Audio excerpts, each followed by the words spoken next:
Merci, Monsieur President. Mr. President, your FBI nominee said if someone in a campaign got an email about Russia like the one that your son Don Jr. received, that they should alert the FBI rather than accept that meeting. Is he wrong? Also, were you misled by your team in not knowing about this meeting?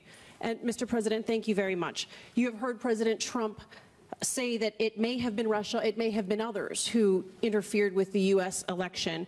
Is President Trump taking a hard enough line on Russia as you see it? Merci. Well, I'll start off by saying, first of all, I believe that we will have a great FBI director. I think he's doing really well. And we're very proud of that choice. I think I've done a great service to the country by choosing him. He will make us all proud, and I think someday we'll see that, and hopefully someday soon. So we're very proud of him. As far as my son is concerned, my son is a wonderful young man. He took a meeting with a Russian lawyer, not a government lawyer, but a Russian lawyer. It was a short meeting. It was a meeting that went very, very quickly, very fast. Two other people in the room, I guess one of them left almost immediately, and the other one was not really focused on the meeting. I do think this. I think from a practical standpoint, most people would have taken that meeting. It's called opposition research or even research into your opponent. I've had many people, I have only been in politics for 2 years, but I've had many people call up, oh, gee, we have information on this factor or this person or, frankly, Hillary. That's very standard in politics. Politics is not the nicest business in the world, but it's very standard where they have information and you take the information. In the case of Don, he listened. I guess they talked about, as I see it, they talked about adoption and some things. Adoption wasn't even a part of the campaign. But nothing happened from the meeting. Zero happened from the meeting. And honestly, I think the press made a very big deal over something that really a lot of people would do. Now, the lawyer that went to the meeting, I see that she was in the halls of Congress also. Somebody said that her visa or her passport to come into the country was approved by Attorney General Lynch. Now, maybe that's wrong. I just heard that a little while ago, but it's a little surprised to hear that. So she was here because of Lynch. So, again, I have a son who's a great young man. He's a fine person. He took a meeting with a lawyer from Russia. It lasted for a very short period, and nothing came of the meeting. And I think it's a meeting that most people in politics probably would have taken. Mr. President?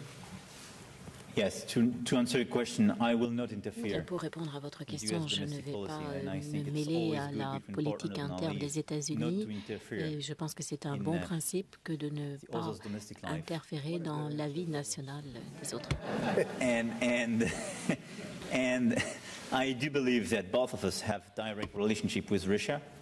President Trump had more than 2 hours meeting with President Putin during the past G20, the last G20, and myself, I had 2 very long meetings with President Putin, the very first one in Versailles and the second one during the G20, and this relationship is very important.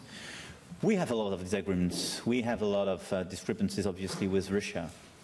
But in the current environment, especially in the Middle East, it's a necessity to work together, to exchange information, to share these agreements, and to try to build solutions. So that's my relationship with Russia. And we don't have, obviously, the same relationship as the one with the US, but that's a long-standing relationship with Russia as well. And I think it's important that both of us have direct discussion and contact with President Putin. One of the great things that came out of that meeting, by the way, even though it's not part of the question, was the fact that we got a ceasefire that now has lasted for, I guess, Mr. President, almost 5 days. And while 5 days doesn't sound like a long period of time, in terms of a ceasefire in Syria, that's a very long period of time.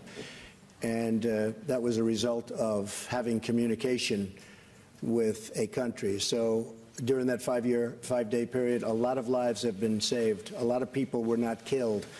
No shots have been fired in a very, very dangerous part of the world. And this is one of the most dangerous parts of Syria itself. So by having some communication and dialogue, we were able to have a ceasefire, and it's going to go on for a while. And frankly, we're working on a second ceasefire in a very rough part of Syria. And if we get that and a few more, all of a sudden you're going to have no bullets being fired in Syria, and that would be a wonderful thing.